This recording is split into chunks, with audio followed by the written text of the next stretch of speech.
অতীতে আপনি যেসব ভুল কাজ করেছেন সেসব কাজের জন্য অনুশোচনা করবেন না।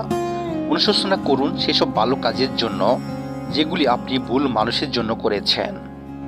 মহান ব্যক্তি ধারণা নিয়ে আলোচনা করে, সাধারণ ব্যক্তি ঘটনা নিয়ে আলোচনা করে, ছোট মনের মানুষ অন্যের সমালোচনা করে।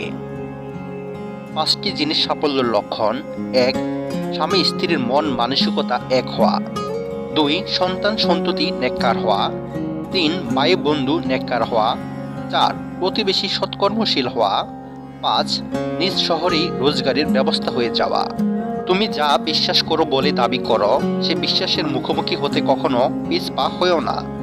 প্রত্যেক মানুষের অন্তরে রয়েছে অস্থিরতা, যা কেবল আল্লাহর কাছে ফিরে গেলেই ঠিক করা সম্ভব। পাপের সমুদ্রে ডুবে থাকলেও আল্লাহকে ভুলে যাবেন না। আল্লাহর দিকে ফিরে আসার কিছু পথ খোলা রাখুন।